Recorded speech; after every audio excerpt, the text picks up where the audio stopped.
You know, I don't know if it affected us quite as much as it affected, you know, some of the bigger guys in the state, the Carolinas and the Clemsons of the world.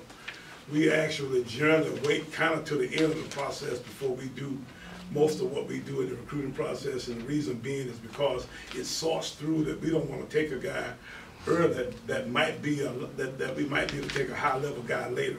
So in order for it to work out to the point where we know exactly who's going to get who, then we generally try to wait late.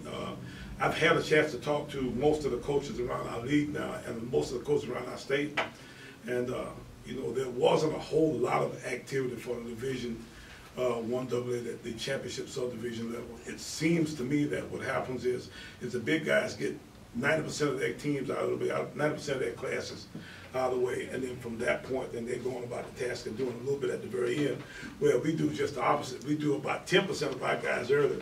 We did sign a guy, Yablonski Green, and we had DeMarcus Doe and a couple of others ready to sign. And at that point, we just told them, say, you know what, we ain't got enough going on right now. And if you sure you coming, you just go ahead and sit tight, and we just sign you at the late date. And at that point, then that's kind of how we handled it. So, it wasn't quite as big a deal for us, but at the same time, as we get farther along in the years of this particular process, we may develop it more to, take more advantage of it. At this point, we don't necessarily see it being that big a deal. All right.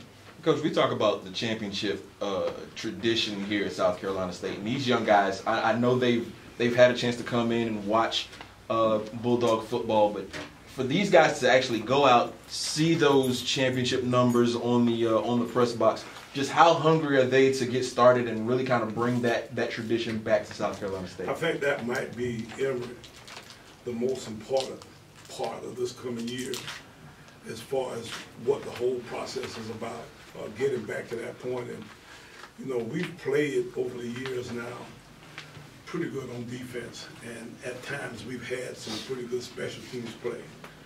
We hadn't necessarily kicked the field goals to win games away, because a couple of those, might have yielded another couple championships or much. But we've actually gotten to the point now where we've gotten 2 years away from having had a winning season. And we're at the point now where we've got to figure out how to get a lot better, a lot faster. The sense of urgency of the matter is pressing in a way that, it might be almost panic time, for us to make something happen really quickly here now. So, we're about establishing a sense of urgency in a way that our guys, everybody understands that it's go time now. And so a lot of what's going on down the offseason conditioning, a lot of what's going on as far as is the way our staff is being assembled, and and a lot of what goes on in the overall process, is being directed in a way that you got to pretty much know that there ain't a whole lot of forgiveness in this deal at this point. So we're on about the task of making it happen. Of course, you gotta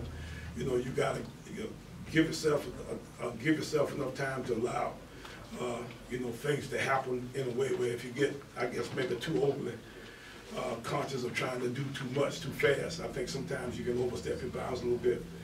But that'll be the option that we'll probably skirt toward. That'll be the direction that we'll lean toward. Maybe being a little bit over aggressive, being a little bit oversensitive, maybe being a little bit over attention to detail in this particular year, because we don't have a whole lot of room for error. Coach, being the oldest serving tenured coach in the league, and the coach, and this year's coaching carousel as far as the new coaches, have any of the new coaches reached out to you about recruiting and how moving forward? Any advice? Well, most of them that reached out to me in a way trying to figure out how to beat us. How to beat us up in the recruiting process.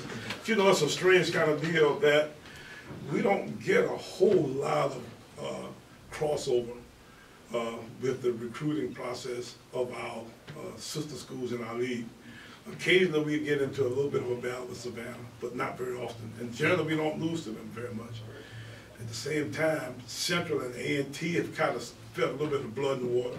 And A&T did sign a young man that we were trying to recruit this year. So they did come in and take a guy from us.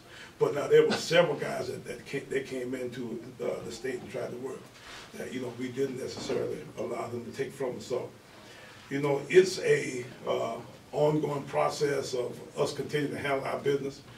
The kinds of questions that the guys are asking us more than anything else are, more process about just generally how we go about handling our business in the conference. You know, we do more sharing of information just on the general, trying to give everybody a chance to be a little bit better.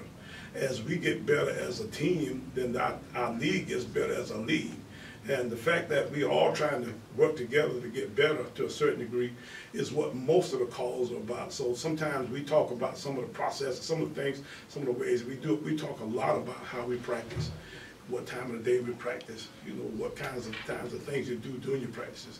So most of the questions I've gotten from our guys, and most of the guys that are coming into the league now, they got coached with their daddies. You know, it's a little bit of a strange deal.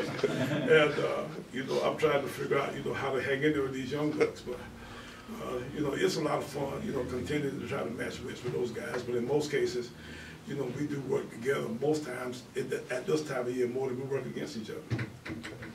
Coach Swigert, so being that you and Coach Michon both coming from Newberry College, how do you feel about continuing coaching alongside of him here at South Carolina State? Well, I met this guy like Great question. maybe 150 pounds ago, straight out of Ohio, you know, and you can hear it. You know, I ain't been past North Carolina too much.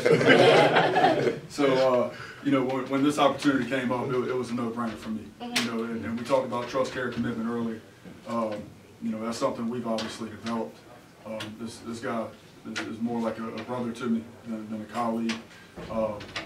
So man, just excited. Just being in this room right now, you know, meeting such a great AD, knowing what this community has in store, knowing what this university has in store. You know, I know it's time to do it, but you know, like Coach just said, but man, gosh, it's exciting. You see that schedule, you go out on that 50 in the morning when that sun's coming up, and you see all those conference championships. You see all that you work with these other men around you with a common goal. These young men, these young student athletes that are getting up, working hard, going to class, doing the right things. And man, like I can't wait. We can't wait. Let me say also that I appreciate these guys coming to work for us, you know, under these circumstances, because it's a situation where, you know, there was not a whole lot of leeway in this deal. It was not a whole lot of time, supposedly, you know, for us to get it done. So the fact that they've cast their lot with us here and feel confident enough about coming to work with me here at South Carolina State, you know, I really feel good about it. So I'm looking forward to spending the year with them and looking forward to us going out and getting it done. All right. Any more questions? You want to say something, Mr. Taylor? All right, Coach. All right, All right, thank you, everybody. Thank you. Appreciate it. Thank you. Yeah.